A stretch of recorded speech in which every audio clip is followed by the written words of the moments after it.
Ladies and gentlemen, I have a question to ask you in the comments section and in the chat.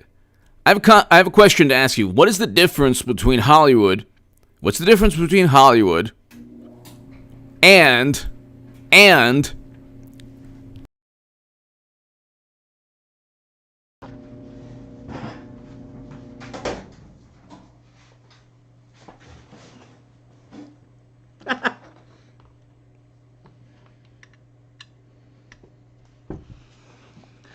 So, what's the difference?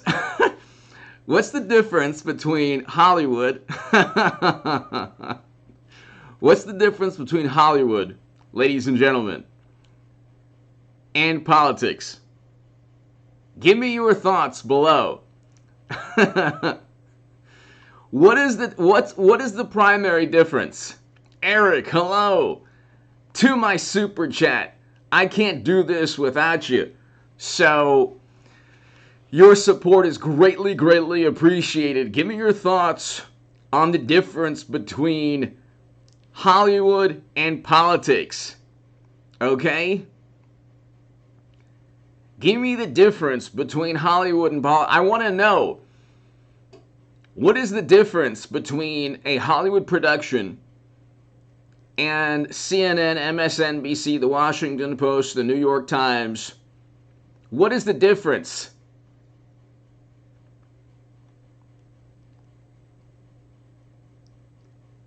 There is no difference, ladies and gentlemen. There is no difference. The same thing happens in Hollywood, in a movie, in a production. The same thing between the CNN, MSNBC, The Washington Post, The New York Times. Debbie Wasserman Schultz saying that the primary is fair and neutral. Bernie Sanders calling Trump an operative of Russia. This is a Hollywood production. Bernie Sanders last year getting cheated in Iowa yet again.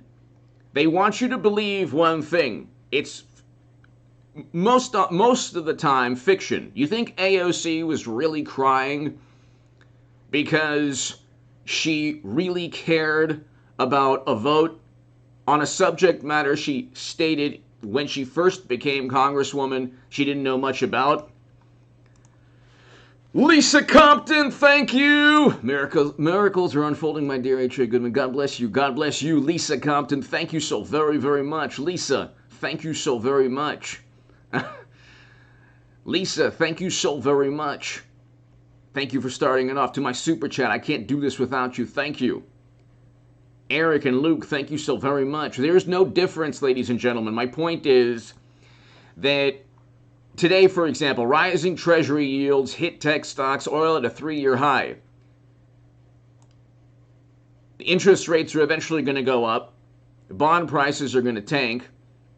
And interest rates are eventually going to go up because you have inflation at over 5% now. Do you think they're talking about, you think AOC, Bernie Sanders, or Biden, you think any of them are talking about the potential, we're going to have a stock market crash? You think any of them are talking about that now? You think any of them are talking about Americans still in Afghanistan? You think any of them are talking about the crisis in immigration we're having now?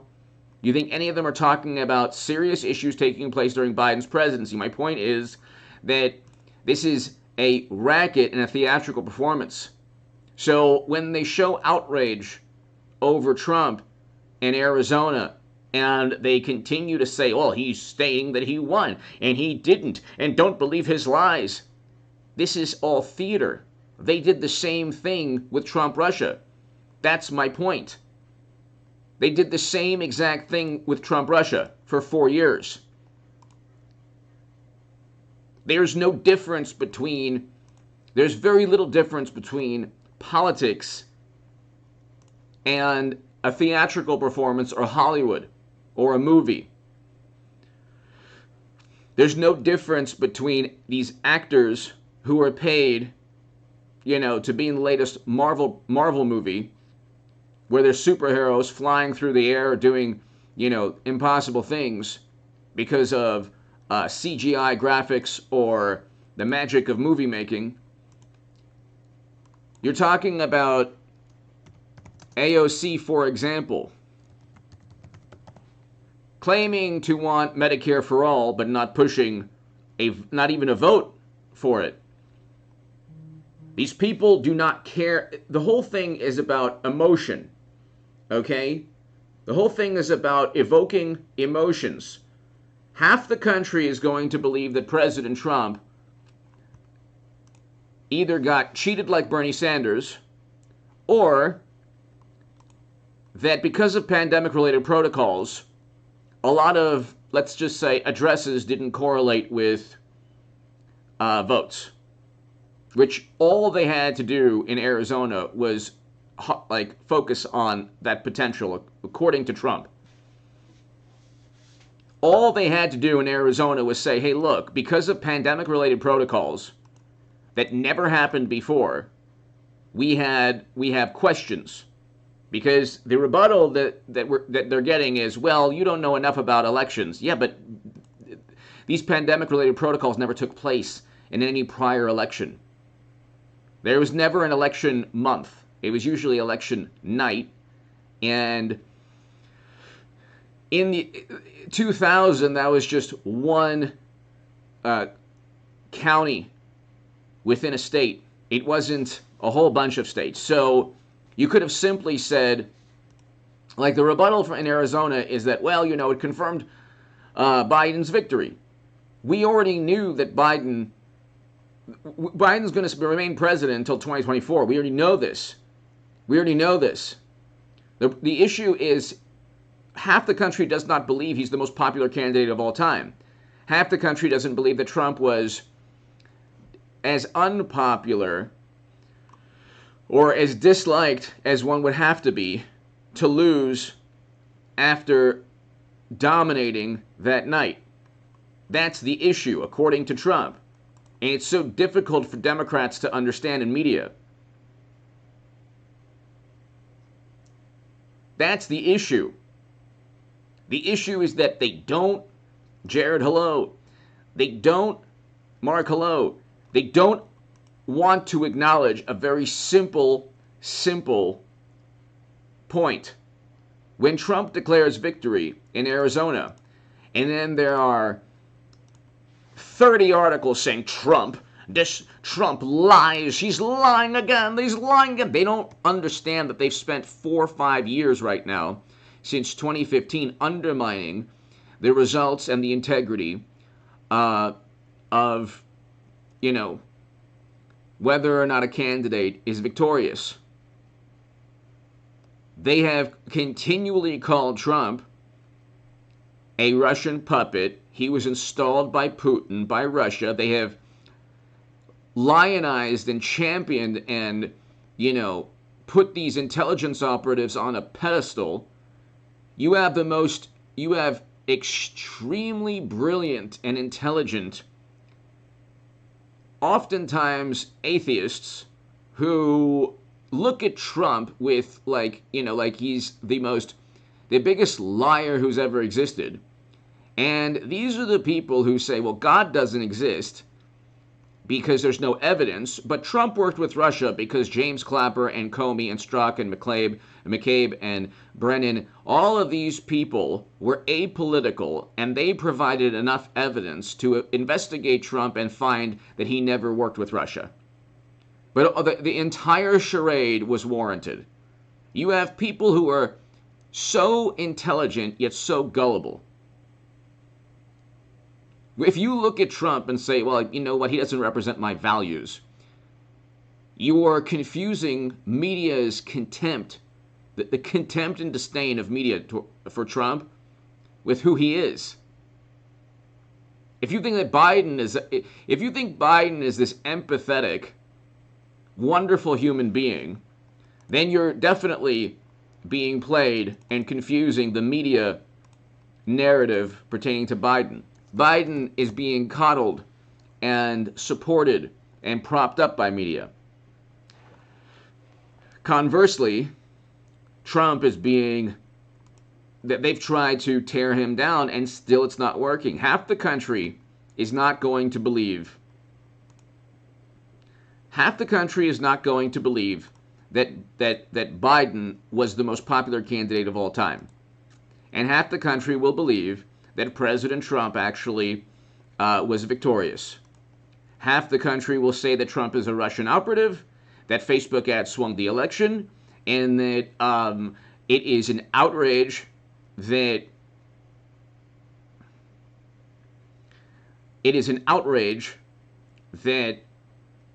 anyone would believe Trump. They have lied. Nobody has lied more. Nobody. There's not one industry that has pumped out as many lies as media, as American media in the past 5-6 years. They have fact-checked Trump. They have every fact-check of Trump where they become these philosophers of language. Every fact-check of Trump is actually illuminates how hypocritical they are, because they don't utilize the same standards or logic or rationale or fact-checking when it comes to Biden or President Obama or Clinton or anyone else. Clinton never stopped saying that Trump worked with Russia. She asked China for his tax returns with Maddow on MSNBC. They never stopped doing exactly what they're so outraged Trump is doing, and Trump didn't even have the intelligence agencies on his side. The notion, ladies and gentlemen, the notion that James Comey isn't an amazing actor who lied through his teeth. I mean, there are people who are intelligent people who think he's a Boy Scout. There are people on the left or within the Democratic Party or liberal, morally superior liberals who think that James Comey truly was threatened by Trump. Like he was real. All of his Comey memos, they truly believe that everything he said within those memos didn't have a political motive. There wasn't a political motive, or that things couldn't have been embellished, or that the same types of conversations or the same types of understandings didn't take place during President Obama's administration. Furthermore, the Comey memos were never fact-checked. You want to know why? Because there's no way to fact-check someone's recollection of something. I mean, you could, but it was a private meeting between Trump and Comey. Just like when the Atlantic stated that, according to anonymous sources, that you can't verify these allegations. These are baseless claims. The definition of baseless claims, that Trump disparaged fallen Americans. And not only was it a baseless claim, it was a baseless claim used by Kamala Harris and Joe Biden during the election, and nobody called them out on it. You can't just say that somebody said that you said something horrible. That's called gossip and hearsay. It's not journalism. That's not journalism. That has nothing to do with journalism. So,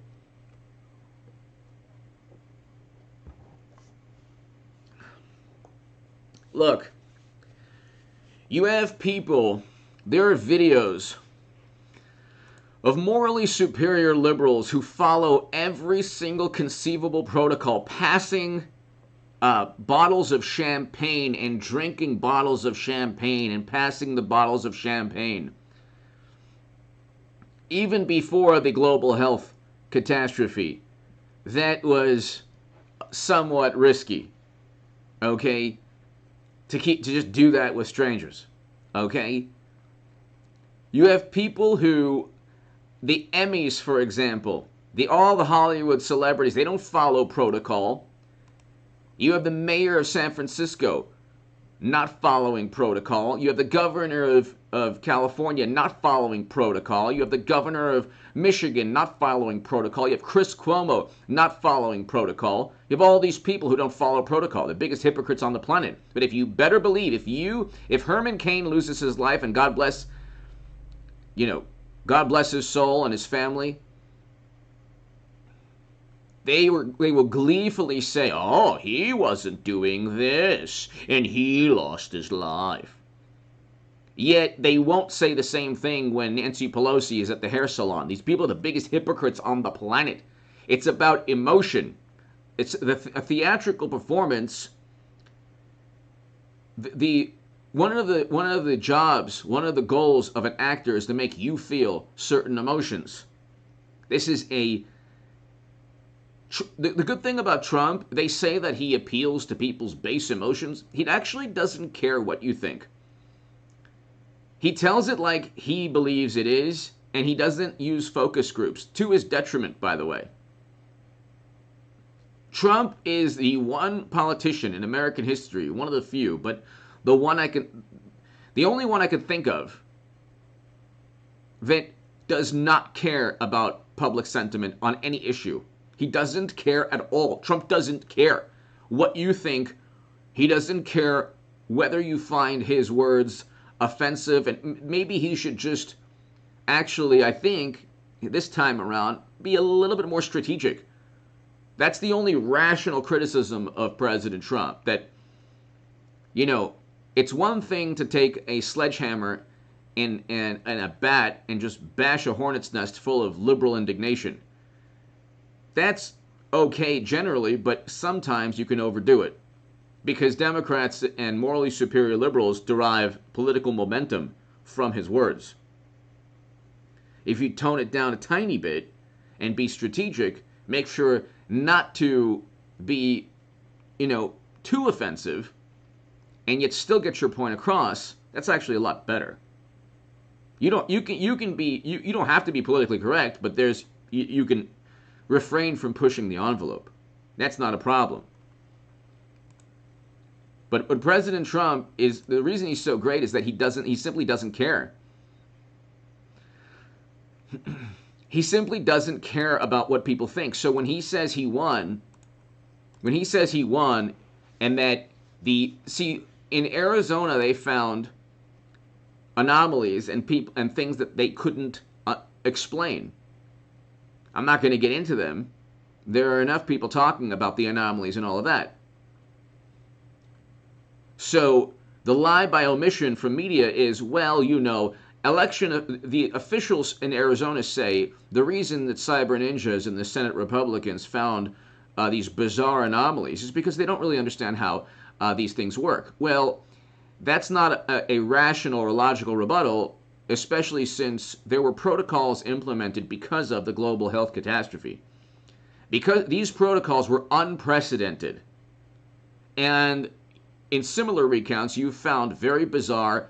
There's not one, whether it's Georgia or New Hampshire or Arizona, there's not one state, not one county that didn't experience, or I should say, there's not one state, Michigan, where there weren't bizarre anomalies that we've never seen. We have not seen all of these issues. That's a fact. You can look at 2000. 2000 was like nothing compared to this. That was one issue in Florida. One. There was one investigator in Georgia that said, it was sloppy and messy, but there was no misconduct. The standard for misconduct when it comes to Republicans alleging misconduct is a written note saying, we are planning to do this. If you don't get that from Peter Strzok or McCabe or Clapper or Brennan or Comey or anyone on a state level last November, if you don't get a written admission, then media will write you off. But if there's a book, Bob Woodward's book, that says that Trump did something somewhere in the universe, it is a fact, and it should be addressed as a fact, and morally superior liberals believe baseless claims when it's Trump. But they don't believe any claim, even if it's based on circumstantial evidence against them, whether it's Hunter Biden's emails or Joe kicking out a prosecutor from another country, forcing a prosecutor out. They don't believe any motive or political motive inspires or economic incentive inspires Democrats in any way, shape, or form. And that's why half the country, Democrats, media, morally superior liberals look at Trump and they say, how could anyone like him? Half the country says, how could anyone believe Biden to be a victorious candidate in a small mayoral contest? In a small town someplace. They don't even, the man slurs his speech. And that's all according to Trump, not me. I, of course, think that Biden won fair and square. H.A. Goodman thinks that Biden won fair and square, not a problem in the world. I'm certainly not saying that any election wasn't won by Biden fair and square. What I am saying, though, is that according to Trump, according to President Trump, the Orange Menace was up that night. Then the next morning, according to Trump, everything changed instantaneously in the most unbelievable manner, where there were affidavits, there were people making allegations, and every single allegation was ignored or they tried to refute and push. Media is not interested in truth. Media is interested in Democrats winning. They don't care. The same allegations made by Democrats during the Arizona recount were made by Republicans during the entire process last November. But you better believe if Trump wins again, they'll perform the same types of recounts, Democrats, in states where they think that Trump didn't win fair and square.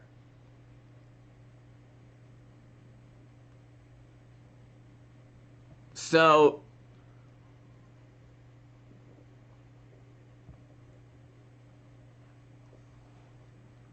you have to understand, President Trump, in the long run, is going to win this political victory. He's going to be victorious in terms of a political victory. So, yes, obviously, God, I'm, playing ball. God. But they're trying desperately to say that Trump is mean and horrible and bad because he's spreading lies. They lie all the time. Now it's not just about lying, because you couldn't find... Trump told the truth more often than media did the past 5 years. Media was obsessed with Trump working with Russia, with Trump pressuring Zelensky, with Trump and his tax returns. They lied about Trump's tax returns. Nothing showed anything illegal or criminal or any investments tied to Putin. Thermography, thank you. You don't send... Yeah, I mean, here's the issue with that. Here's the issue, thermography. Here's the issue. All they had to do, all the Arizona, it was so easy, and they made this process so arduous. All they had to do was try to push to correlate. Look, according to Trump and Republicans in Arizona and elsewhere, the pandemic-related reforms resulted in names that didn't necessarily correlate to legitimate votes. We'll leave it at that. All they had to do was look into that. My God, they make... It's like they're so clueless. This is not difficult. They make this... We're going to hand count every... The count is not the issue. The counting is not the issue, although it was in New Hampshire, apparently. That's not the main issue. According to Trump, that really isn't the main issue. And President Trump should have communicated this, and the people around him should have communicated this. Their vantage point, not my own, not H.A. Goodman's vantage point, so, for YouTube to understand. But Their vantage point, President Trump's vantage point, is a simple one, and it is likely very rational and reasonable. The pandemic-related protocols led to the counting of, let's just say, votes that ordinarily wouldn't have been counted. That's a very simple thing to look at. And if they say, well, you can't validate or check or you can't ensure the legitimacy or validity because of privacy reasons, then that's the ruling. Then there's a question mark. But nobody believes, like, here's a man, mashed potato brains. He goes into these bizarre tangents. Yes, Trump was unpopular, but only for Democrats. He was quite popular among independents and the most popular candidate, more so than Reagan, among Republicans. He did extremely well on the night. I was actually on that night. I don't have a Twitter account. I don't have Facebook. But on that night, I was looking at, constantly refreshing the screen and doing a search for certain pollsters. Very, very renowned and esteemed polling experts. And it was endless, the most hilarious, apoplectic, hysterical, angry, frustrated, indignant responses to, you promised this, and now look, and you promised this would be a landslide. I'll never trust you again. Oh my God, if you say something, the opposite will take place. And then the next day, you went from 8 years of the Orange Menace to man who slurs his speech and mashed potato brains who, puts lotion on his leg hairs. And who, by the way, got Trump got a greater percentage of the non-white vote than he did in 2016. So, you're going to have half the country. Thermography, thank you again. You're going to have half the country not trust the other half of the country, because this all started with Democrats and media. If they had simply accepted Trump's victory in 2016, none of this would be taking place. They didn't accept it. They utilized the absurd, even if you believed that Comey and Strzok and McCabe and Clapper were apolitical and unbiased and didn't have this pretty overt desire to oust Trump. You should at least acknowledge that America's intelligence community shouldn't be leveled at incoming candidates. That is something that shouldn't happen. If Democrats wanted to take Trump to court, they could have done so. If Democrats feel that another country infiltrated their servers, they could have then either, sued operatives from another country or taken it to some kind of United Nations vote, or sued the country. They did. They sued Russia, by the way, the DNC. They could have left it at that. You can't level the United States intelligence community, quote-unquote community. It was 3 agencies headed by two of the agencies were headed by people who wanted Trump out of there. Thermography. Thank you, thermography. Thank you. Thank you. I can't do this without you, ladies and gentlemen. Thank you so very much to my super chat, thermography. Thank you. And also, ladies and gentlemen, subscribe to the Stock Market Crash channel. There will be a segment up right after this segment on the Stock Market Crash channel. So I usually do the segments in the morning. Today's will be in the afternoon, or late evening after this segment, immediately after this segment. And in between, I'll have a late night live stream also, like I usually do. But here's the politically, it's a Trump triumph. Politically. Because half the country sides with Trump, and half the country doesn't believe that mashed potato brains is the most popular candidate of all time. By the way, subscribe to the Stock Market Crash channel. It is below. Thermography, thank you so very, very much. The link is, ladies and gentlemen, in the chat. We have to wait until 2024, ladies and gentlemen. We have to wait until 2022 to have a political party that actually opposes censorship, suppression of thought, actually promotes free speech and dialogue and discussion. The reason we have the world, the reason that, God bless Australia. God bless Australia. The reason that they're experiencing what they're experiencing is that they don't have a political opposition. There's no political opposition there that will speak out.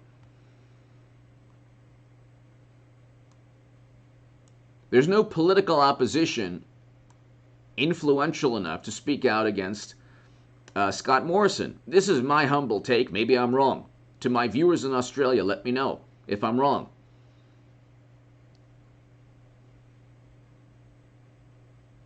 You need a political opposition to say, enough, stop, you're not going to do this. We don't care about your hysterical, paranoid, irrational predictions or responses to, serious issues.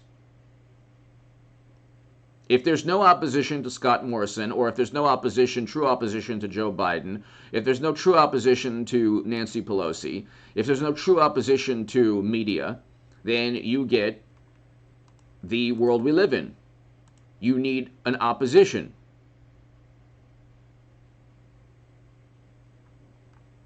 You need an opposition. Okay, you can't have you can't have Ian Markey. Hello, I checked my first live stream. Why do we have to wait till 24 if mountains of evidence proves? Ian, because we don't have President Trump. Ian, thank you. Great question. Thank you, Ian, and thank you for watching. We don't have media. President Trump doesn't have the Republican Party backing him yet. And there's no mechanism. There's no mechanism to transfer power from Joe Biden to President Trump. The institutions are siding with Democrats and media. The Pentagon, the Department of Defense, the FBI. Just because James Comey left the Bureau, but you have Director Wray, same person. Almost the same person. Brennan's replacement, almost the same person. In Central Intelligence. You have the same types of people. These people worship media. Media is out to get Trump. And half the country believes anything media will tell them. So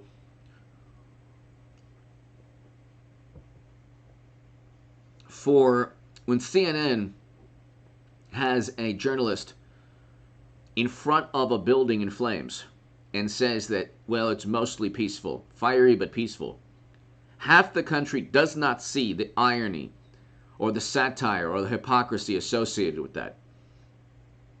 They don't see. That's why the left can't meme. They don't get it. They don't understand. There's too much hypocrisy for them to actually look at their own side and say, oh, okay. And there's not as much hypocrisy on the right. There's hypocrisy on the right, but not as much as the left. Not nearly as much. You have people on the left on Twitter searching for some way to marginalize or embarrass or shame people. That's what you had Don Lemon on CNN telling people to shame others. The way the left works is through groupthink, peer pressure, shaming, and marginalizing voices. And they did that with Larry Elder. Look what the Los Angeles Times did with Larry Elder. They did that with Nicki Minaj. They do that all the time. So, Ian, thank you so very much. We don't have President Trump does not have a political party backing him yet. He's taken over. He's taken over.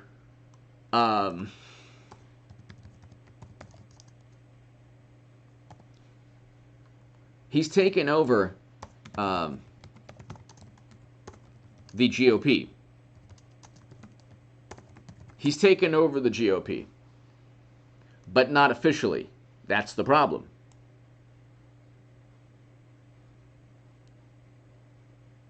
That's the problem.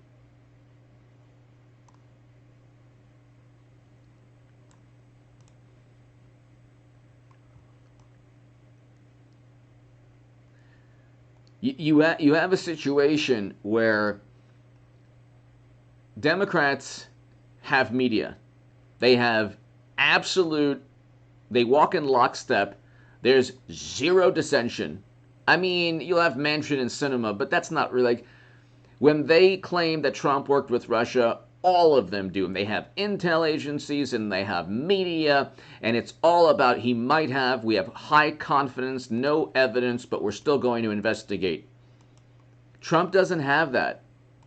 So, Ian, Trump doesn't have that.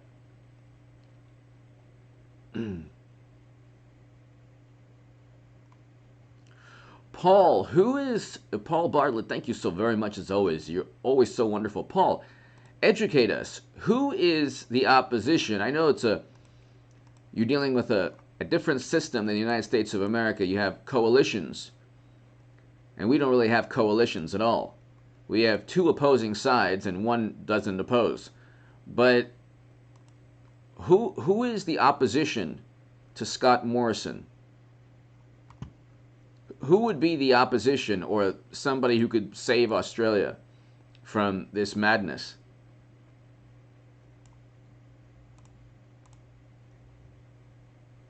To my Australian viewers, let me know who would be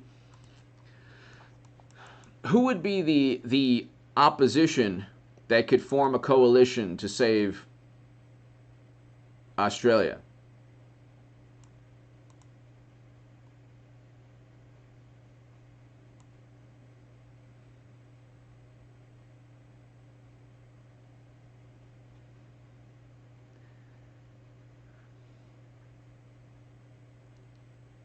I mean, it's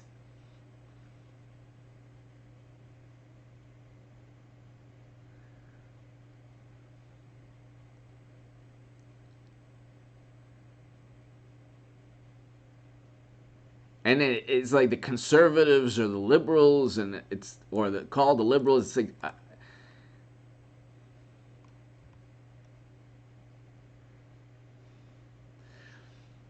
when you look at I mean, the first, you look at the reason we're in this situation. We had almost $10 trillion of fiscal and monetary stimulus pumped into the economy. We had a 3.6% national unemployment in January, and we had wage increases in January of 2020. We had better than expected job numbers in January of 2020. Okay? We went from, in a matter of months, from a great economy. There's no doubt it was a great economy, functioning, working at all cylinders, to toilet paper shortages and eventually $10 trillion in fiscal and monetary stimulus. Okay? We didn't have an opposition to any of it. When Democrats and media painted this picture that the sky is falling if you don't listen to all the experts, Mitch McConnell, Mitt Romney, Adam Kinzinger, Liz Cheney, Most of the Republicans, especially the ones who opposed Trump, said nothing. They said nothing.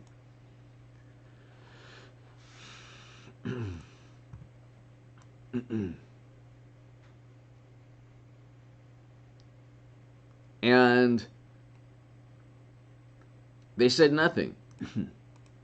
Thermography. We're dealing with globalists. I think you're right.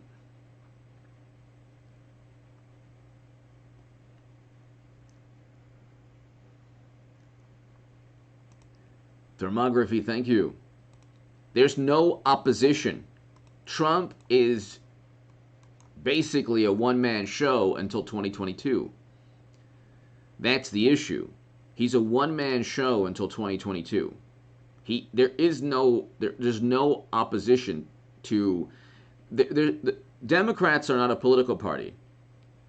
Democrats, media, Hollywood, and loyalists in the intel and other agencies are a political party. The Democrats don't exist on their own. They would be powerless without every advantage, because their ideas make no sense, and they don't have any vision. They have a couple of 2 or 3 or 4 issues that they obsess over, and that's it. What's going on in Texas pertaining to a health law? By the way, a person's autonomy exists in one instance, but not in another. But there you go with the hypocrites. Cancer and heart disease ended the lives of more Americans, yet they prevented 160 million Americans in the U.S. labor force, average age being about 42, 43, with 99.7%, according to government CDC data, of the lives lost being above the age of 49. 99.7%. Go look at the numbers. It might be now 99.6 or 99.8.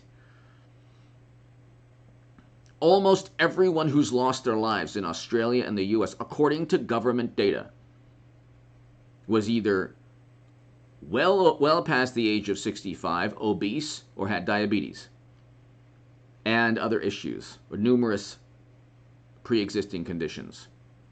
Yet the entire labor force was prevented from working. So that's the height of the most irrational, irresponsible, incompetent response.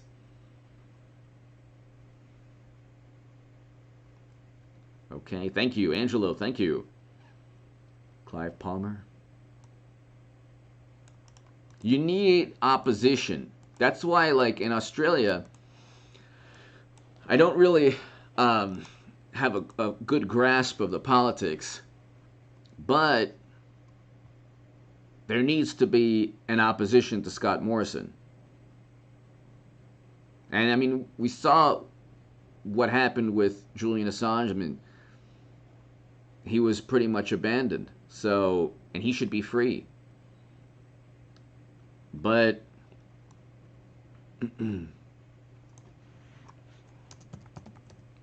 you need a different.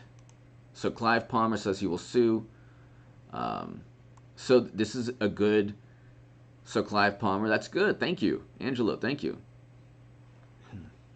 What?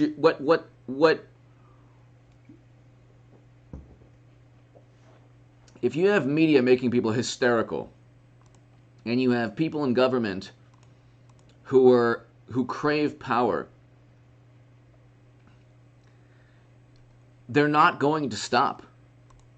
They're not going to stop. Ian, thank you. Oh, thermography. I didn't see thermography. I didn't see the last one. Oh, are you gonna go? Wait, did I? Okay. Thank you, thermography, and Ian. Thank you. All you need is opposition. This is, by the way, the last. Don't think that Democrats or media, either in the U.S. or Australia or in other countries, especially in the U.S., don't think that this will go on forever. This is the height, the plateau, the zenith. Okay? the apex. This is the strongest that Democrats will be in a long, long time, or perhaps ever. There hasn't been a political party that with so many advantages in American history. Well, I should say in recent history, there hasn't been a political party with as many advantages as the Democratic Party. There's never. They have every conceivable possible advantage, and still half the country doesn't believe them or wants nothing to do with them. President Trump was demonized, vilified, set up, framed, and still got 73 million Americans. Zero media support, like zero. When President Obama would walk into a library or like a coffee shop, oh my God, news at 5, President Obama graces the patrons at a restaurant or the readers, the people at a library. News at 5, it's so good of him to do that. He's just an awesome human being. And Trump, that never happened with Trump. Trump was the first president to step foot in North Korea, and still, it was like 1 day of 2 days of coverage, and that's it. They never gave him credit, and they said it was a photo op.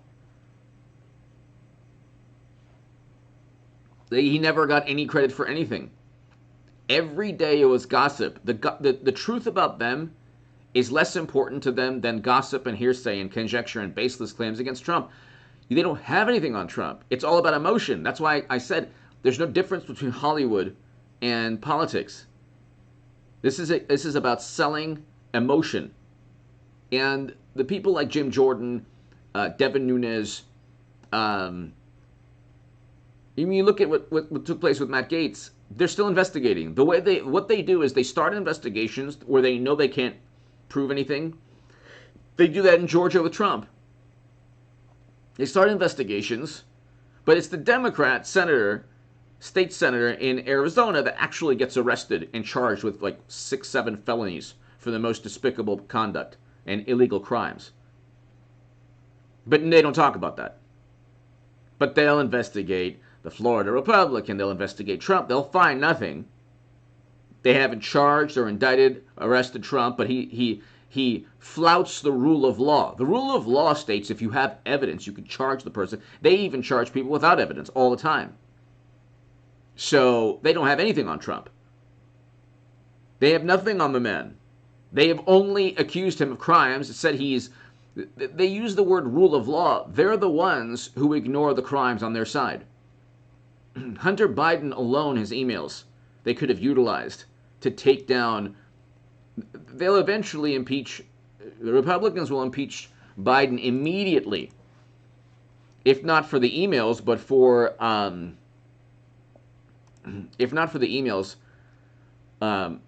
for his foreign policy decisions or lack of decision making in Afghanistan.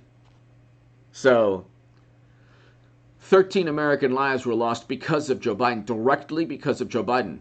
Because he didn't start evacuating in January, February, March, April. He didn't abide by the Doha Agreement. That's why 13 Americans and 169 Afghans lost their lives. And we have no clue if the Taliban, we'll just call them the Taliban, did this. We're trusting them. We have no clue. We have no clue. I mean, they were the ones who were in charge of security because Biden's brilliant administration allowed the Taliban to serve as security outside of the airport. So they're the ones who allowed the people who did the unthinkable.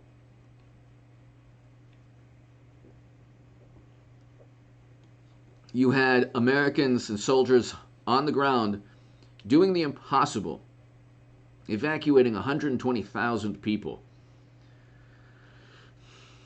And it was rushed, like, impossible task that they were able to achieve, but of course it came at a great price because of Biden's incompetence.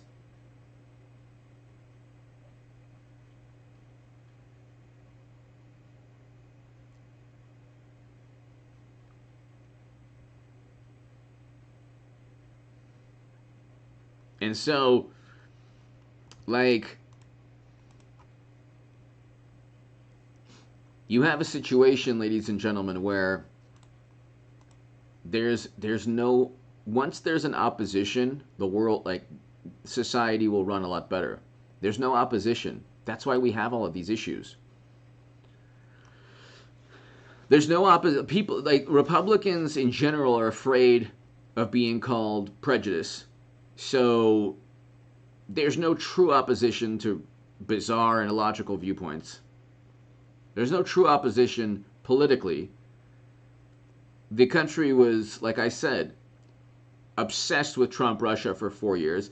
And what's really, really harmful is that they go from one obsession to the other, and they don't even acknowledge they were wrong. They went from Trump is a Russian operative, we have all the evidence, to you better listen to us regarding the global health crisis. If you don't, lives will be lost. They went from one hysterical, apoplectic fantasy to controlling the narrative on another, and actually a serious issue, shutting down.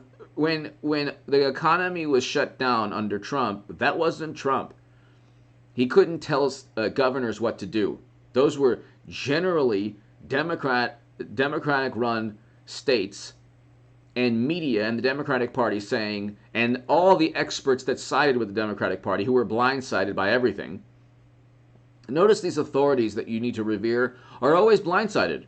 And then when they change their mind and flip-flop, they say, well, you know, the facts have changed. It's never that they're wrong and they don't know what they're talking about, and they're just winging it and, like, making things up as they go along.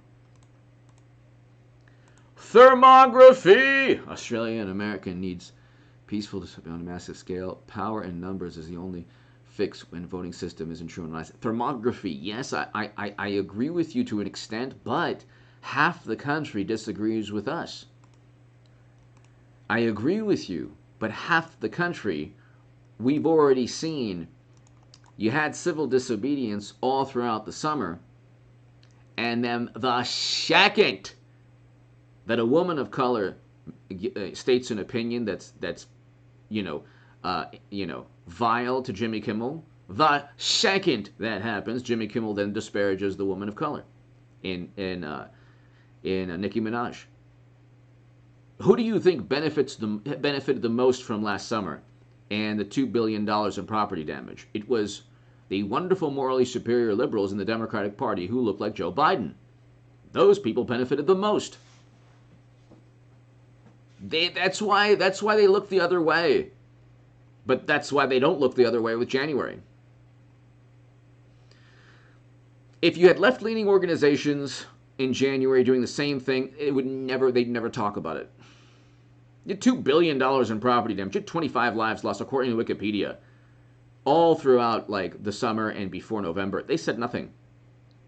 They said nothing about it. They barely reported on it, and you had Kamala Harris and Democrats paying the bail of people who were arrested. So, I mean, thermography, you make a great point. It is a great point. But you don't have an actual opposition. There's no opposition. There's no opposition. And President Trump, Joe Rogan is right. He said Trump will 100% run for president again if pitted against Biden or Harris. Here we have the Atlantic. See again, 5 ways Trump's plan for a coup are now public. Well, then why isn't he indicted or charged? The Atlantic has turned into like basically a fantasy. Remember Mad Magazine? Mad Magazine should be taken more seriously than the Atlantic. Why don't they just rewrite it to Trump's plan for global domination? Or Trump's plan for global domination and an alliance with bloodthirsty Martians. Ian Moyer!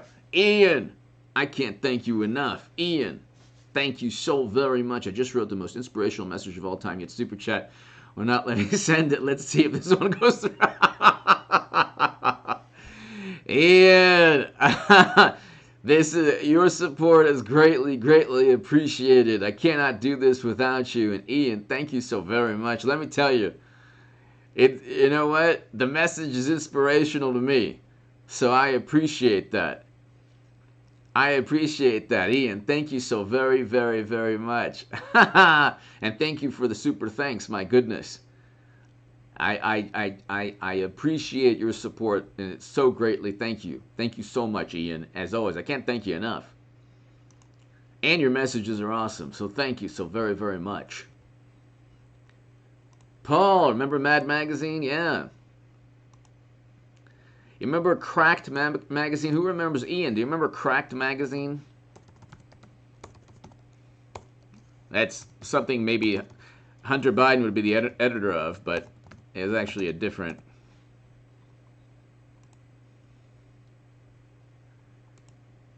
There was Cracked Magazine.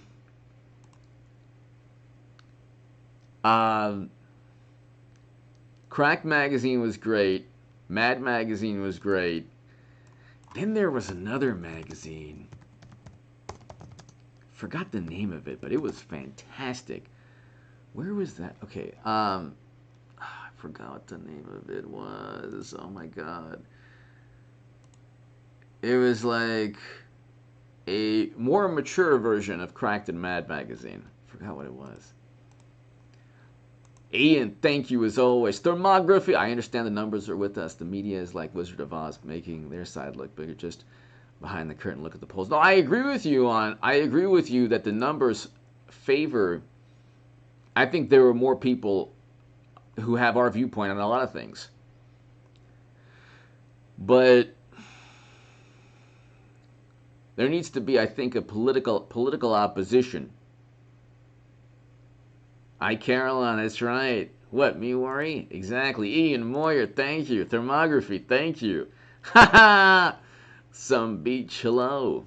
A B-E-A-C-H. That's for the algorithm. B-E-A-C-H. As in relaxing time under the sun. Relaxing on the sand with a giant umbrella. Oceanside, we'll just say that.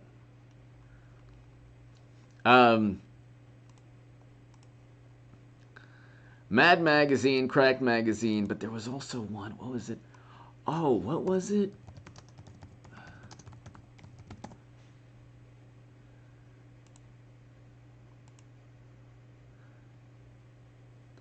God, no, I forgot. There was, you know what? I'll remember it eventually. Okay, hold on. Top. And, hold on, let's see.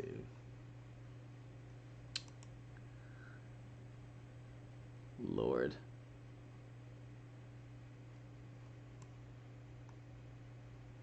So, yeah, I mean, you look right now, Trump is going after Brian Kemp, which is amusing, but it's like,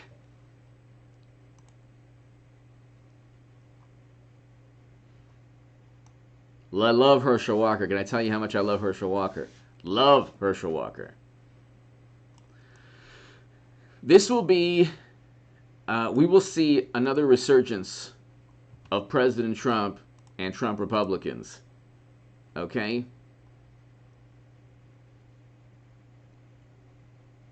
I was against that.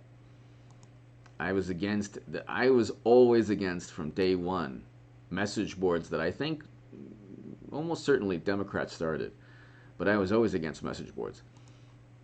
You could see the debate on hagoodman.com, where very early on I oppose and debunk the absurd message boards. Ian, thank you so very much as always. Thermography, thank you. Thank you.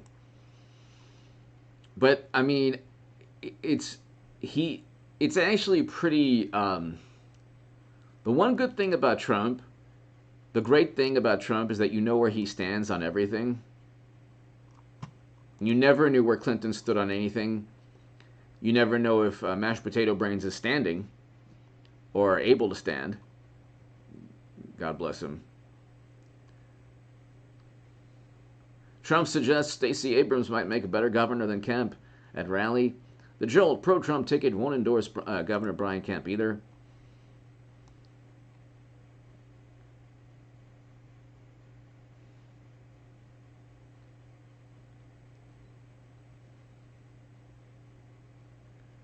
So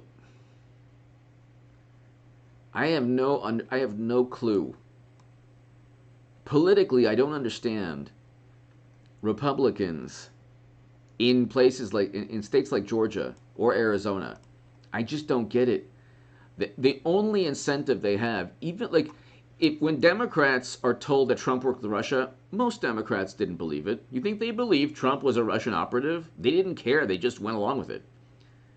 That's why I question in terms of if it behooved them politically, they would have gone along with anything Trump stated during November. Anything. They didn't do so, not because of principle. Because Republicans in Arizona didn't act out of principle, or Georgia. They maybe were saying, okay, look, all of these anomalies, if it gets back to us, we'll go to jail. So maybe that was the incentive. Or the media, they knew they didn't have media support. So opposing Trump would protect them. Because when Stacey Abrams when she did not concede to Brian Kemp, she stated Georgia was filled with irregularities. This was before the pandemic. This was before. This Stacey Abrams was saying don't trust the numbers even before. So, yes, so did Clinton. Ian, thank you again. I do appreciate the message. Thank you.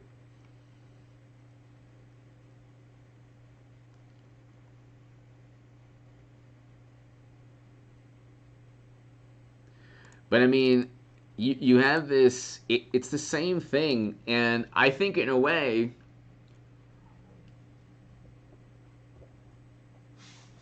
you could see media fall for a trap that it they inadvertently make for themselves. So the interesting thing about, okay, Trump last year fell for social media pitfalls and traps. Okay, he inadvertently gave Democrats more and more political momentum and fuel. He didn't mean to do so, but that's what happened. Okay? He didn't mean to do so, but that's what took place. The more he tried to push the envelope in terms of messages on Twitter, the more political momentum they were given. Okay, so the way Democrats work is they say, well, we don't care if Trump's innocent. We don't care about the rule of law. We'll just say that he's breaking the rule of law because he's refusing to accept every single investigation based on lies and hearsay and gossip and Comey's memos and intelligence operatives who obviously hold the utmost contempt for him. So, they keep saying Trump, flouts the rule of law. Well, they flout the rule of law. But if they continue with the same nonsense, they've investigated and accused Trump for 4 years. People have tuned it out. Generally, people have tuned it out. It only helps Democrats because in 2016, when they cheated Bernie Sanders, Democrats told the world, we don't stand for policies. Like AOC can be elected, she won't push for a Medicare for all bill. She'll actually have one of the best things AOC ever did was the most honest thing she did. It was like a 2-minute commercial, written by the Democratic Party on all the policies that Democrats passed. And because she was a Democrat in Congress, she helped pass these policies that the person that she defeated, Crowley, in New York, would have done the same thing. There basically would be no difference between, zero difference between Joseph Crowley and AOC. Tell me what the difference would be. A social media presence, okay, that's irrelevant and useless and worthless. I mean, it's very good to funnel votes, young people, like millennial votes, back into the Democratic Party after AOC doesn't um, abide by or fulfill any of her promises. But a Green New Deal resolution, Crowley could have done the same thing. The resolution was a joke, and it was a public relations stunt, and it's not legislation. You can make a resolution for anything. It's non-binding, and you know. Jack Phillips, HA here in New Zealand, the only political opposition has been actively sabotaged from within. Scary. It is. It is. Jack Phillips, thank you. There has to be, Jack, you know, there has to be opposition. And when the opposition, same thing with the Republican Party here, Jack, same thing. When you investigate a Republican president, when McCain and Paul Ryan and Richard Burr and Liz Cheney and all these people investigate a politician on their own side, usually that doesn't happen. When you are a Republican in Congress and you investigate a Republican president and then you lose seats in the Senate or the House last year, don't blame Trump. You are Republicans and you investigated a Republican president. You could have fallen in line like Democrats. Don't think that Cheney and Kinzinger are opposing Trump for moral reasons. These people voted alongside President Trump 90% of the time. On major issues like removing Americans from never-ending counterinsurgency conflicts, they opposed Trump. The reason to vote for President Trump is not because Kinzinger and Cheney would side with Trump 90% of the time in Congress. The reason to vote for Trump is because he opposes them and Pelosi on major issues. Kinzinger, Cheney, and Pelosi and Biden agree on major issues like foreign policy and economic and fiscal stimulus. Kinzinger, Cheney, Pelosi, Biden agree on shutting down the entire U.S. economy, and so did Richard Burr and all the Georgia Republicans, or a lot of them. The old school Republicans and the Democrats agree on major topics that you can't really,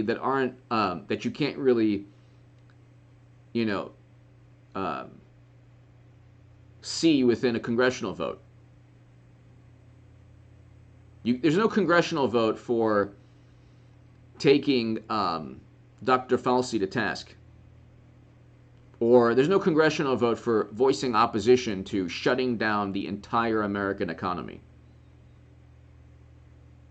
The Republicans that oppose Trump are just as guilty as Democrats. They caused, when the stock market crash happens, and it will happen, they're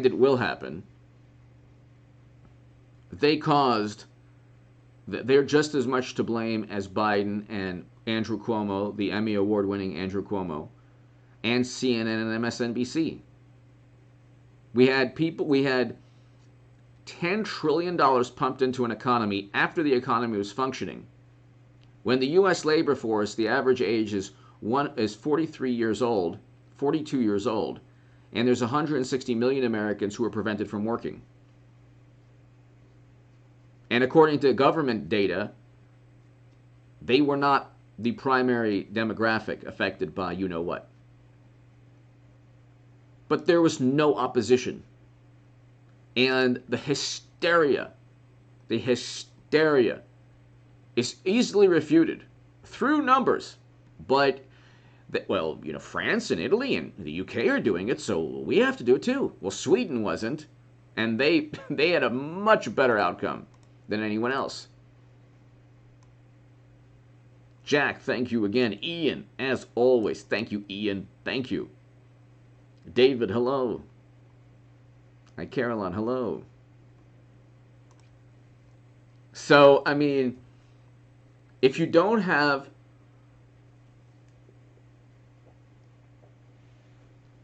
In 2022, we're going to have a lot of fun on this channel and the Stock Market Crash channel. 2022, starting January, we will have a lot of fun because the countdown will start. The countdown begins in January. They're not keeping the House. This is not even, you're not going out on a limb saying this. Okay? You're not going out on a limb saying that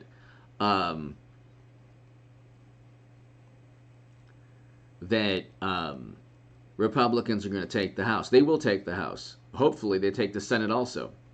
We'll see. Once that happens, it's game over. Because like a snake or some kind of, you know,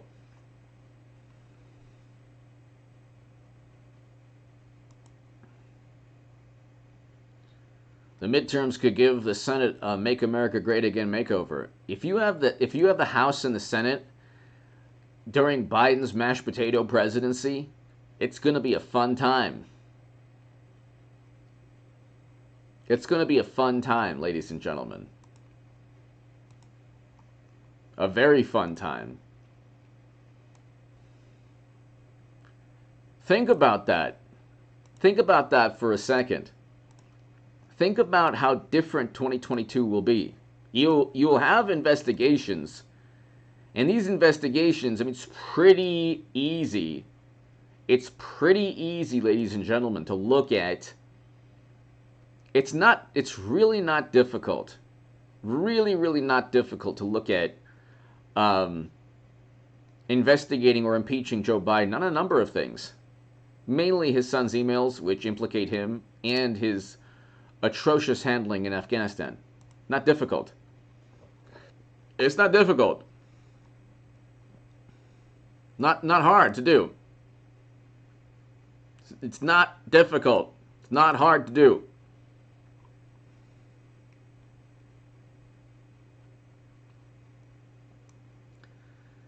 The House looks like a GOP lock in 2022, but the Senate will be much harder. They don't even need the Senate, okay?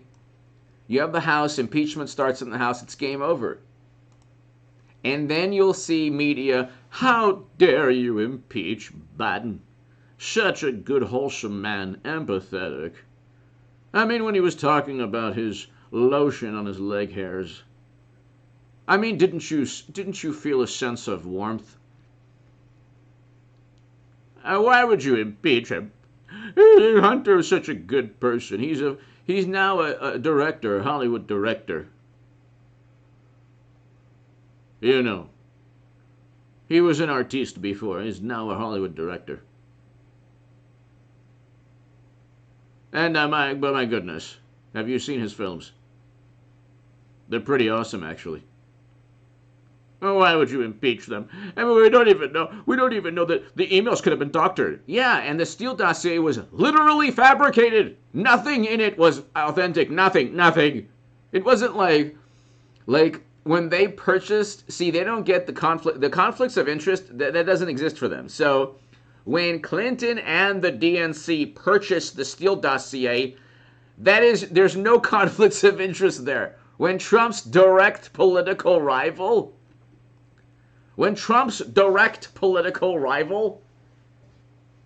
purchases a dossier, there's no conflict of interest.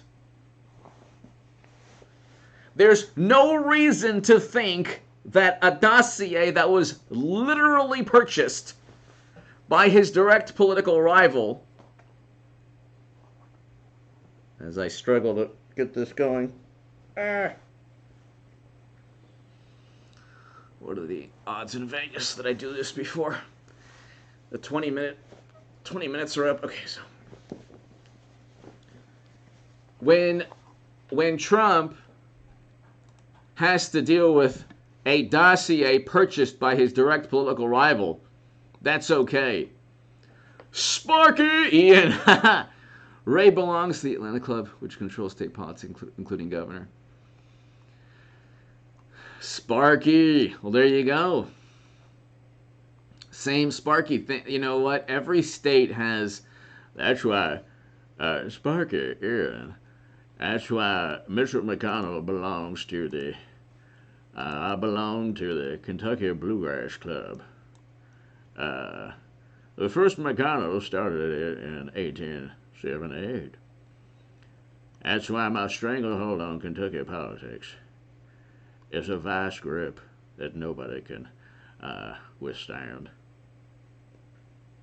And nobody's going to get me out of my honored seat as senator. It's the same thing, like in California too. Although Newsom became only the fourth, it's getting a little colder. Um, Newsom was only the fourth governor in the history of the country, Sparky, to be recalled. That's how bad he was, and that's with the stranglehold on politics. Like, if you look at Kamala Harris in California, she actually presided over really questionable things in terms of law enforcement and social justice and all of the, like, innocent people being incarcerated. But, you know, the way Democrats work is generally level as much virtuous condemnation as possible while at the same time acting in the complete opposite manner. The best defense is a good offense for Democrats, especially when they have media. The best defense is a good offense. If your defense scores points, it's the best. What's the problem? The best defense is a good offense. So, Eric Swalwell, for example, he sued, what's his name, Mo Brooks. Why he would sue Mo Brooks? Who knows? It's not even his money. It's the congressional money he's using. That's why, when the people at the Daily Beast are like, "Bring it on, Trump," well, they're not paying for the lawsuit with their own money. It's the publication likely has insurance, so the insurance company's paying for the lawsuit, almost certainly, or the publication is. But it's like,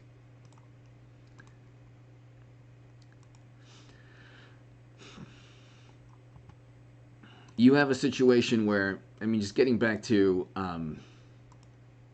lost my train of thought.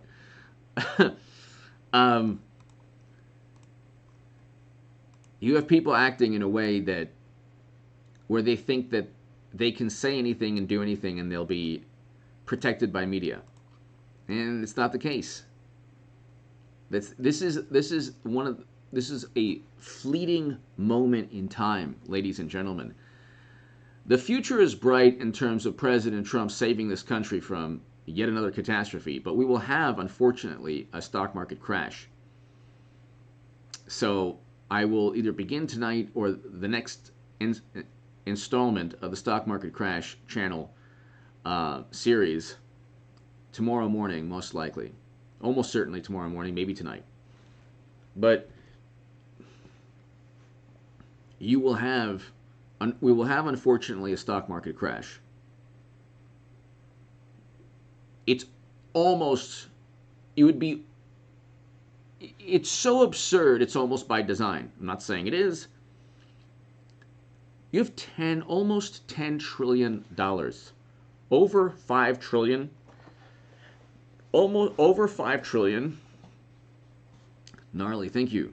Over $5 trillion in fiscal stimulus. And over $3.3 trillion in quantitative easing. You borrowed money to replace a functioning economy after you shut down the entire U.S. economy. That should never again be an option. And honestly, it will never again be an option. Once the stock market crash does happen, the only good thing that'll take place is that it will prevent the most hysterical, paranoid, irrational maniacs from doing the unthinkable, which is preventing 160 plus million Americans, the labor force, from working again. That was the most maniacal thing you've ever seen in your life. Sparky! He temporarily suspended his membership when he moved to D.C., but it's just a technicality. Thank you, Sparky. That's interesting. That is very similar to, like, California. Every state has the people within, Georgia's probably even more so than California. If you're part of old school politics, you're part of old school politics, that really does help you. And it does give you a lot of influence.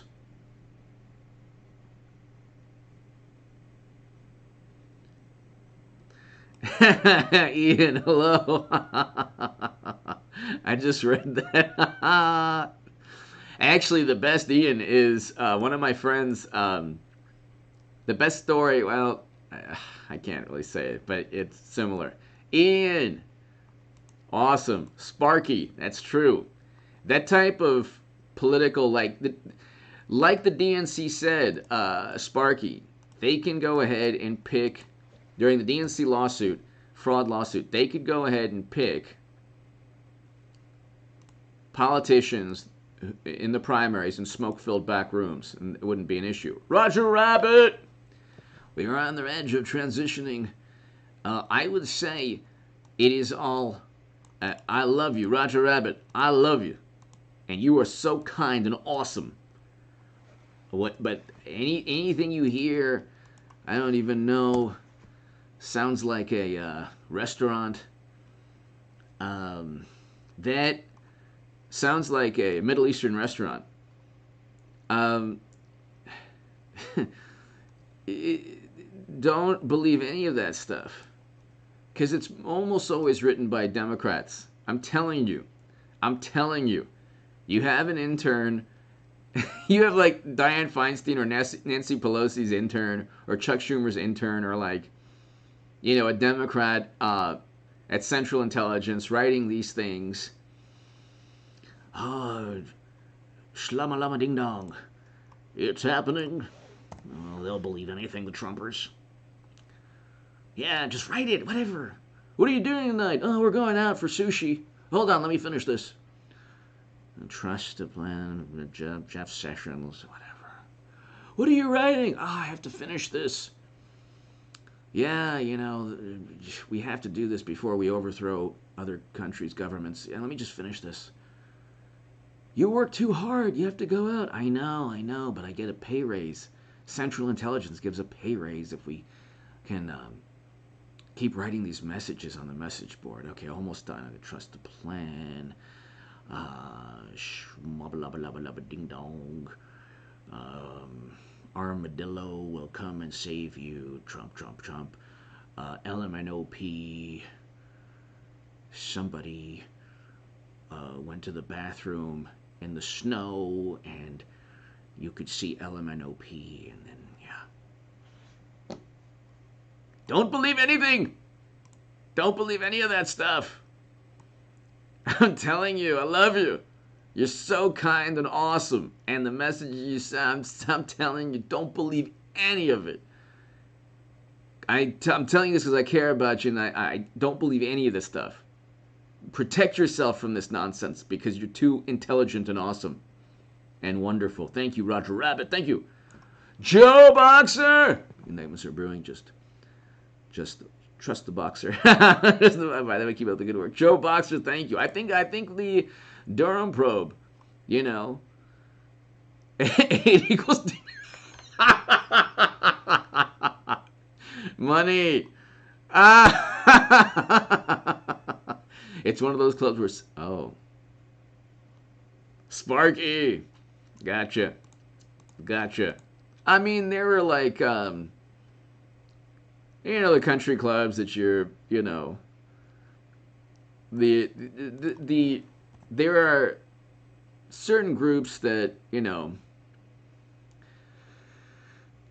if you're hanging out with people, that's why the media in DC loved the intel community. They're like, oh, I'm friends with an agent. Well, so what? That's actually a bad thing for you, buddy. I'm getting the inside scoop.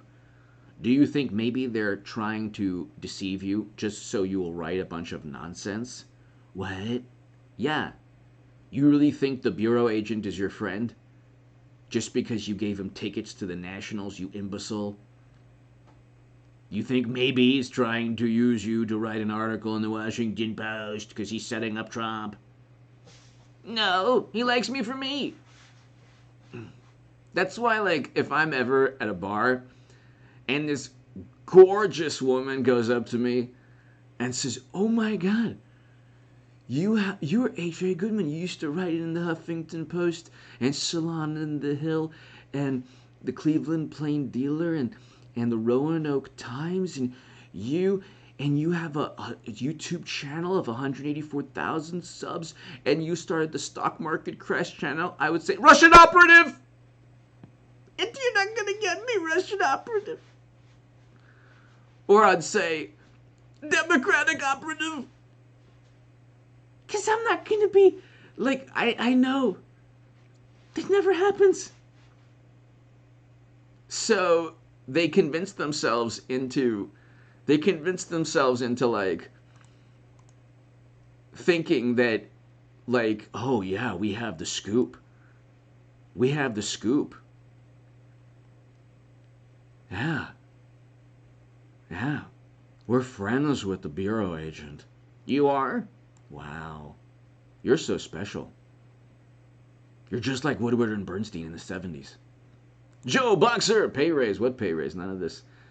None in this smoke-filled room. Sparky, thank you. Joe Boxer. Trust the boxer. Thank you, Joe. Thank you. Indy Wood. Tell us how you really feel. Indy. I'm just right then and there. I'll be like, "Oh, the DNC operative. I see you a mile away. A DNC operative."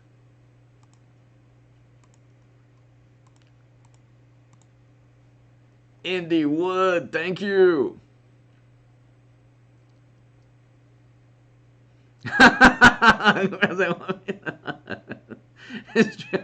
Money. That's good. Indy Wood, thank you. Indy Wood. They think they're so special, like all these. Oh yeah, Intel. Intel says. Ooh, what does Intel say? Intel is, they would have been wrong. It should be ignorant. The Central Ignorant Agency. They were wrong. They're wrong on everything. They're wrong on everything. Maybe they're right on some things. Maybe. The FBI, the most important reason for the FBI is the most wanted list. That's the, at least you could say, well, yeah, that they need that. But, like, you need the sheriffs and the local police and the highway patrol. And I'm a part of the 1199 Foundation that supports the families of California Highway Patrol officers. You need the California Highway Patrol more so than you need, like, all these intel agencies. Okay, if you're stuck in the freeway and your car is, like, and God forbid there's an accident, Comey's not going to help you. The people on the ground will help you. The CHP will help you. So, or the fire department will help you. Okay, those people are far more important to society. Firemen, police. That's why, like, you have this video out. I think it was ASU or an Arizona college where a person's like, that organization is ending the lives of people. It's like, no, that's not. That's a patently false statement because you're missing context and you're missing. It's a fact check. Everything should be fact check in the same manner that they fact check Trump. Oh, missing context. Sorry, you're missing context. So, Joe Boxer. By the way, where's our former leadership? Been very, very quiet. I know. There's a couple. There are a couple of people in the past couple of years who have who've come out and said, hey, this doesn't make any sense. But everyone is petrified of media. But you have to embrace being yourself. If you don't have an ulterior motive, generally media can't hurt you.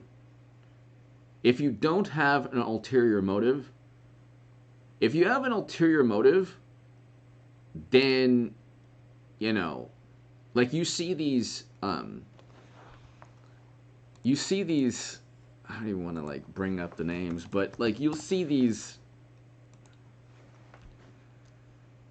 there are a lot of people in media where, especially on the left, where they made a name for themselves, million sub channels. I'm talking about million sub channels. They made a name for themselves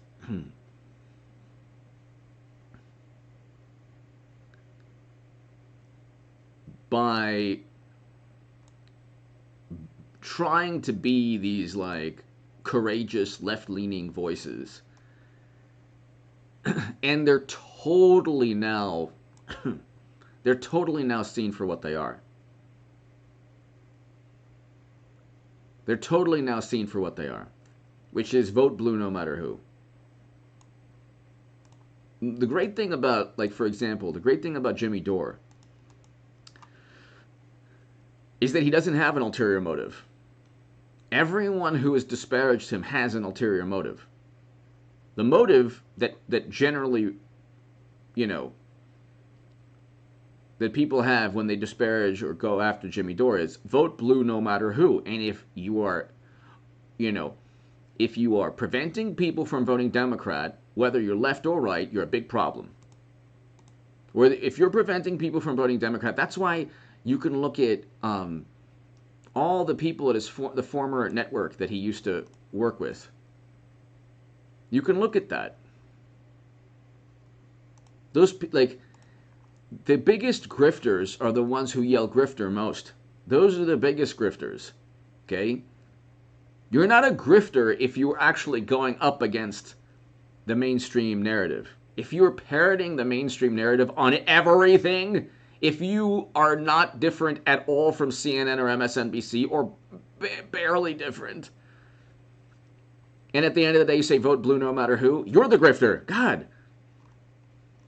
When I became a supporter of President Trump from being the biggest Bernie Sanders booster on the internet, the entire internet, okay?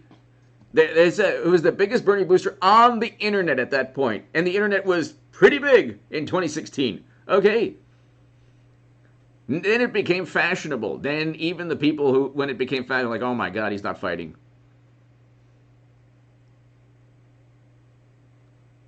They didn't like what I had to say, so you have hit pieces on me. Okay, but that's fine because I wear that. A lot of the hit pieces are filled with inaccurate, like absurd, nonsense based on, what they think my thought process is or whatever.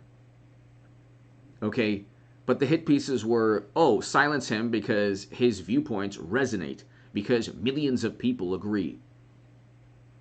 So, on a much larger scale, Jimmy Dore has had to deal with way worse than I ever did. And they can't phase him. They didn't phase me. They certainly can't phase him. And anyone who's actually tried to like really go after me, the karma has been overwhelming against, those people. But generally, I just usually like, if you can just focus on what you truly believe, you're fine. No matter what the hit piece is, you're fine. The ulterior motive is like the Achilles heel for, if people want to disparage you or go after you, they can actually, reveal that. So if you don't believe what you're saying, then it's very difficult for you to, or if you're a hypocrite, that's also, if you're a hypocrite, or if you don't abide by this paradigm that you've sold your soul to, that's also bad. That's also bad.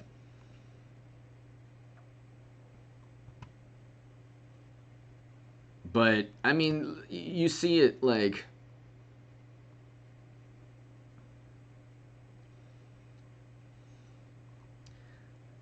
you see it with, and this is why like half the country doesn't trust media, because their media actively tries to protect Hunter while actively trying to destroy and harm and disparage Trump.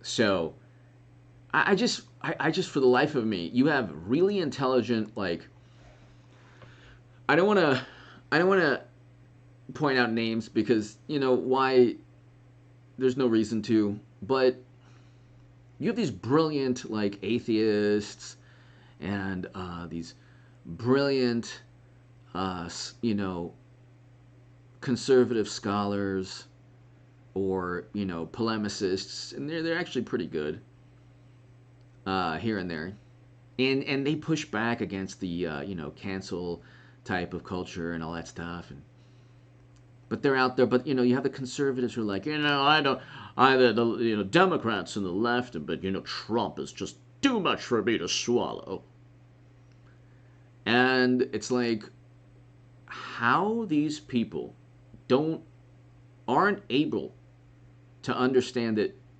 their perception of Trump has been shaped by media, not necessarily by who he is as an individual. And their perception of Trump and the entire country's perception of Trump, to a large extent, at least half the country, is shaped by lies told by intel agencies through media. It is a lie. It was a lie. The biggest lie of all to say that Trump worked with Russia. There was never even, they get out of it by saying, well, we didn't know. We had to investigate. Like, no, you didn't. There was never any, there wasn't any email or any direct contact. You have all, you like, you had all of this, you have this intelligence apparatus that could have found out in 2 seconds. E.P. Gregory! H.A., what are the chances of a significant thumping by the Republican Party over the Dems in the House and the Senate, and why shouldn't OMB just try to grab a House seat and become Speaker? I think that he should. I think that would be amazing. I think that he probably just wants to relax a little bit before his run for 2024. I think that he should. I think that the Republicans will take over the House. The Senate, I'm not sure of. So, I think E.P. Gregory, I think it's very likely, very, very likely, the Republicans will take over the House. Especially, I think in the next year there will be a stock market crash of epic proportions. I think that E.P. Gregory, the House looks like a done deal. The Senate is a little dicey. So, you know. But, you know,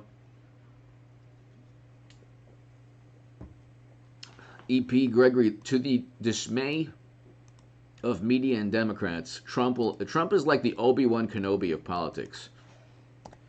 Donald Trump is the Obi-Wan Kenobi of politics. Donald J. Trump is the Obi-Wan Kenobi of politics. The more they go after him, the stronger he gets.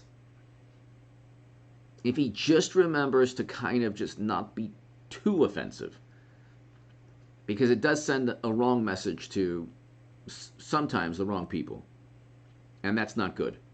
And it's not a message that Trump actually wants to send, but you have either media sensationalizing. What media will do is they'll like, oh, Trump said this and he didn't really say that, but Trump said this and he means this, and so they perpetuate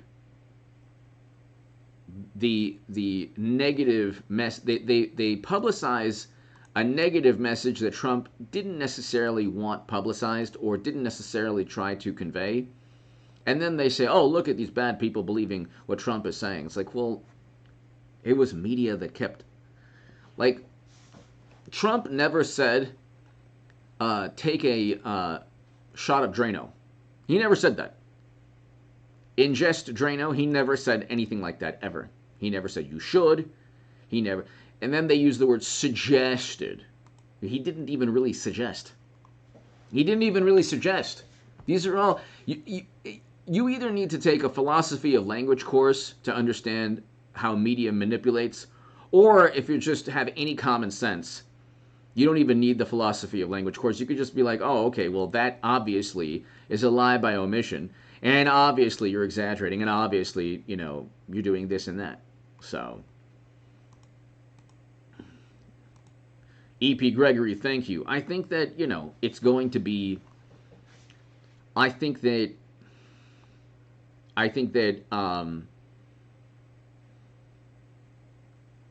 it'll be a whole new ball game. It will be a whole new ball game in 2022. January of 2022 is going to be a fun time. Like, I'm looking forward to next year. Because Lord knows what Democrats are going to try to do for the last hurrah, the final theatrical performance. Who knows? Who knows? By that time, they will have jettisoned. You're wrong, Dr. Rand. You're wrong. They will have already jettisoned this man. Read my Jerusalem Post article, my latest Jerusalem Post article. It'll be below in the description section. But, Paul, thank you.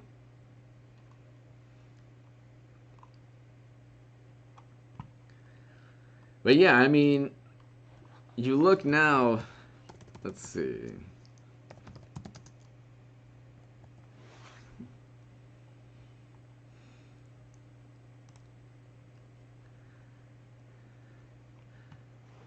NBC's Chuck Todd suggests Trump is to blame for the media not putting a spotlight on Dems' problems.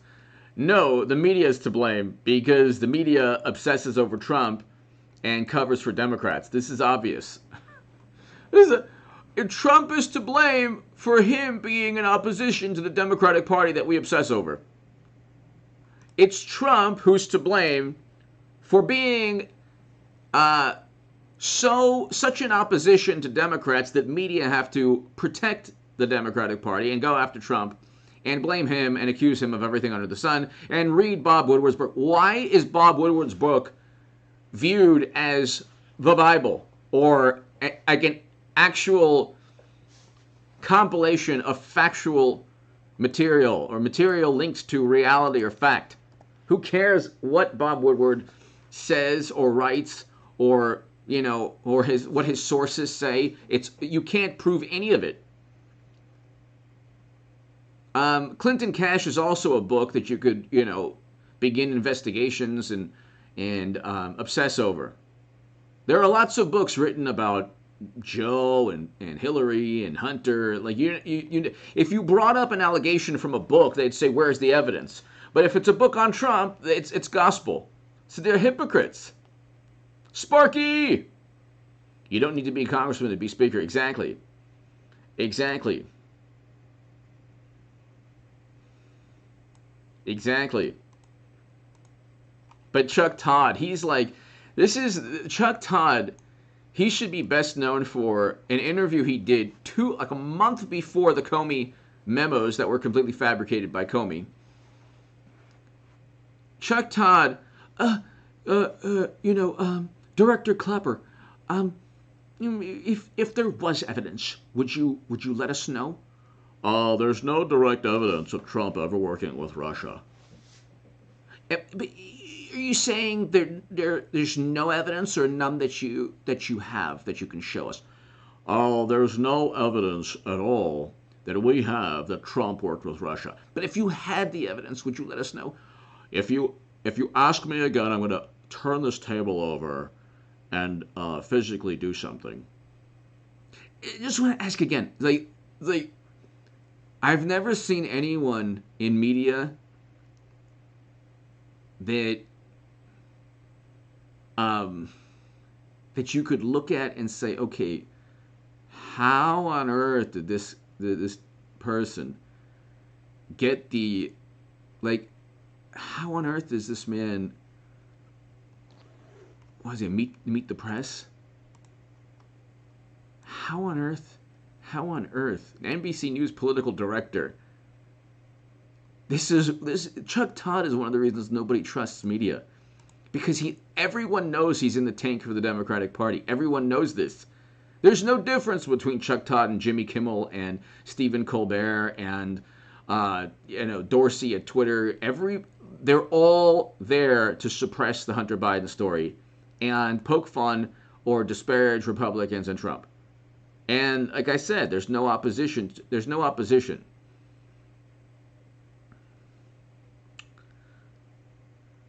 James, basically, Trump has won a political victory, and his political victory won't be complete until 2022, when Republicans in the House actually offer a legitimate, genuine opposition to what we have now. So, James, it's the best I can do.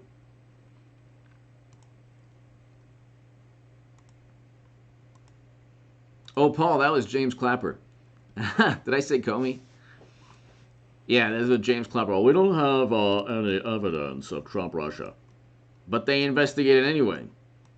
Then they said, how dare you? There's no evidence that Biden forced a prosecutor out who just happened to be investigating the firm that hired Hunter for because of his vast knowledge on oil and gas and his knowledge of Ukrainian, which he doesn't speak. So then they don't ever understand the accusations against them, so their rebuttals have nothing to do with what is actually leveled against them. So they're like, oh yeah, talk about nepotism, look at Ivanka Trump. It's like, we're not talking about nepotism. Nepotism is actually fine in my book. I mean, as long as you don't promote a family member over somebody who works a lot harder and is, better suited for the position. But if you want to start a business with a family member or help, that's fine. What's wrong with that? But the whole point is selling access to the United States government, which Ivanka didn't do. Then they say, oh, private email. Not about private email. It's never been about private email. It was about servers, private servers. They never had private servers, and they never had top secret and special access program intelligence on private servers.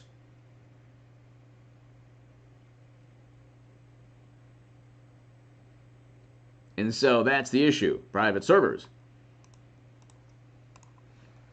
But that's the thing. It's like, I don't think that media will, the same game plan, Trump is a liar and how dare him, and it's not going to work for the next 4 years, because you're going to have the country who will actually say, they'll say the same, people will say the same thing they said about Biden. Like, oh, you know what, I don't care, I just don't want the drama. They'll say, oh, I don't care, we'll take Trump back again because Biden's so inept. So,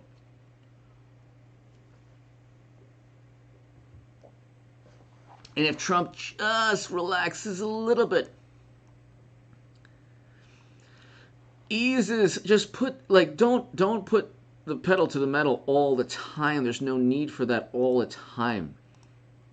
That's why, I noticed something. It's still the same mentality that people, I respectfully say people have to change a little bit. But I put Lindsey Graham on the one of the segments prior to this one, last night. I said, Trump. Oh, the other night, I said, Trump's definitely running, or I forgot which one it was, and Lindsey Graham endorses Trump for president. And then you go, Lindsey Graham, it stinks. Lindsey Graham stinks. It's bad. It would be bad for Trump. Oh, he's going to backstab Trump. He's going to turn on Trump. He's going to who cares? What do you want? Not everyone is going to be Devin Nunes or Jim Jordan, or, not everyone is going to, or Rand Paul or Ron DeSantis. You're going to have a Republican Party with, the best thing would be if the furthest left would be Lindsey Graham. That would be the best thing for the Republican Party, or the most or the closest ally to Democrats would be Lindsey Graham. You have overt never Trumpers. So, I mean, it would be even, look, it would even be good if Mitt Romney supported Trump, that would still be good. Because you don't have to look at the endorsement as somebody who's pledged an oath of allegiance to somebody. You look at the endorsement as the political winds have changed. The political paradigm has changed. That's how you look at it. Okay, Lindsey Graham at this time was opposing Trump. Now he's endorsing Trump, so things are changing in Trump's favor. That's a good thing, very good thing. You know, you gotta. I mean, you have to address the way politics works. Thank you, David. It's getting, yeah, it's better. Thank you, David. Yes. Thank goodness.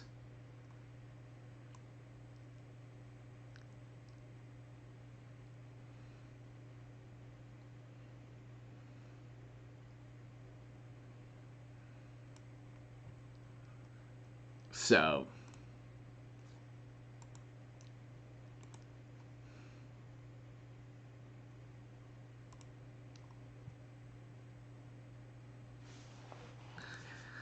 all right, let's go ahead real quickly. Ian, thank you as always. Ian, thank you. Let's go ahead. Okay,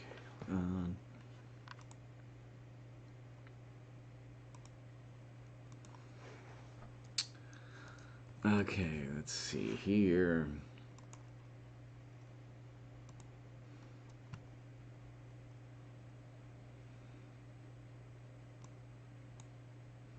Senate Republicans thwart legislation pairing government funding with debt limit increase. Democrats must find they're going to do with $1 trillion coin. Do it. I so want them to do it. Just bring it on.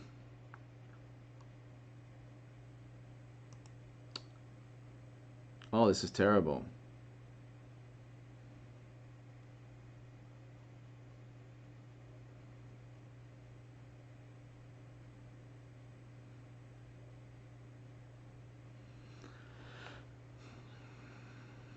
A Marine Corps veteran sprayed in the face during January loses his life. That's terrible. Terrible, terrible, terrible.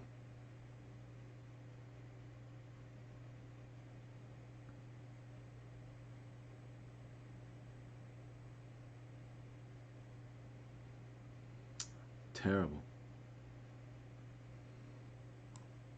I'm reading the Washington Examiner now. President Obama says U.S. desperately needs Biden agenda. Well, that's absolutely terrible about what took place. I don't want to get too much into the story, but you can read about it.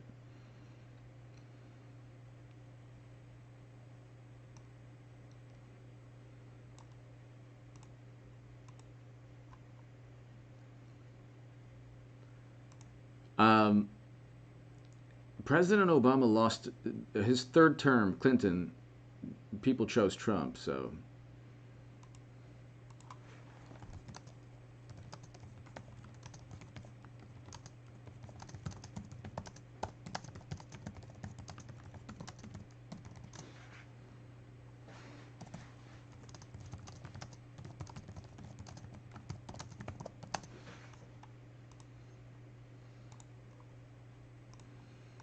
All right, let's see.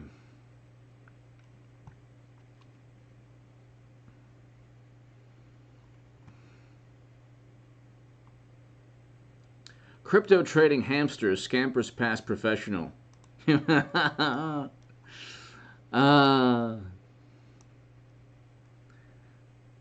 German hamster named Mr. Grox is running circles around the competition in cryptocurrency area. Well, okay. That should maybe tell you the stock market crash is about to happen when a hamster is making more money than traders. The rodent started out with the euro equivalent of $390. 3 months later, the hamster managed to grow. And how does the hamster? Okay, I heard about this. The hamster runs on an intentional wheel on which he selects one of 30 cryptocurrencies.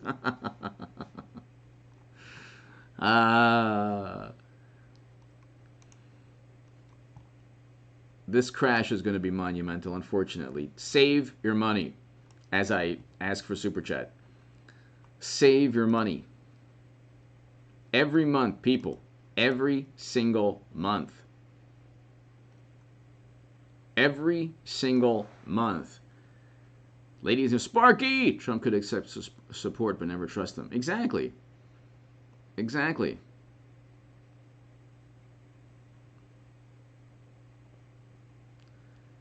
Exactly. Ladies and gentlemen, save your money every single month. Make sure you have, money for a rainy day. Don't worry about investments now. Things are at an all-time high, so why, if you're about to retire, if you were about to retire, I'm not telling anyone what to do. I wouldn't be in any, Bitcoin equities, anything now. I would just be, I don't want to tell anybody what to do, and I'm not. This is not investment advice. But if you're about to retire, like in a year, or 2 years, or even 3 years, but definitely like a year or 2 years, I would be in all cash. And people say, "What? That's nuts." Yeah, but I think there's going to be a stock market crash. So I'm not telling anyone to sell. I'm saying theoretically, if you're about to retire, what is the point of potentially risking a stock market crash in the next year, or losing out on 5 or 6 or 7 or 10 or 20% gains? Who cares about that? You have all your principal, you have all the money you've made thus far, you're about to retire, you're going to need the money. So, but again, I'm not giving any investment advice. I'm just saying, I don't trust, if you pump $10 trillion into the market, you pump $10 trillion into the market,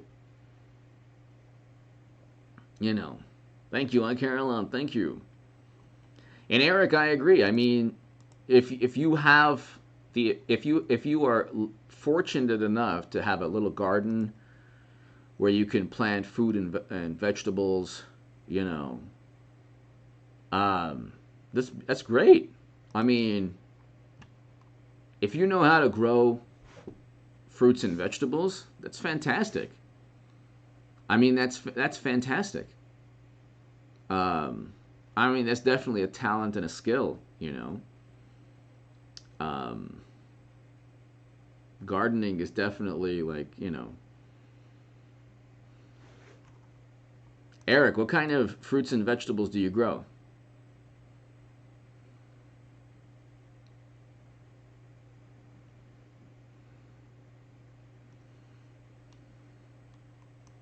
Yes. And Trump worked with Russia. This is definitely a logical and rational viewpoint. And Clinton will win in a landslide. And what else? Hunter Biden definitely is a normal person who didn't use his father to make a lot of money. Yes, that is definitely not deranged. And Biden is a very coherent and wonderful, great communicator who is very, very loved by, he's a beloved Democratic politician. Yes, people love him. People woke up years back and said, who would make a great president? Biden. That's why he never made it past Iowa. But, he was the most popular candidate. I agree with that. I think that there was nothing that was above, that was, I think it was 100% fair and square last November. 100%. 150,000% fair and square. So, but definitely, Trump worked with Russia. He was a Russian operative, and Facebook ads swung 2016.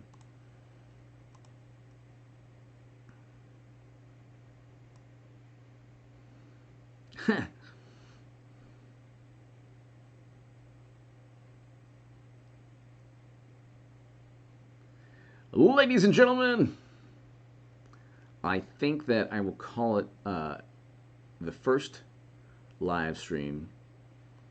Ladies and gentlemen, be here around 10:30 or so tonight. And Ian, to my super chat, thanks everybody. Thank you so very, very much. I'm reading the thank you so very much, everybody. Ian, thank you so much as always. I can't thank you enough. To my super chat, thank you. Indy, thank you. Everybody here, thank you. I will see you at 10:30 p.m. Be here at 10:30 p.m. everybody. Thanks so much, everybody. Be here at 10:30 p.m.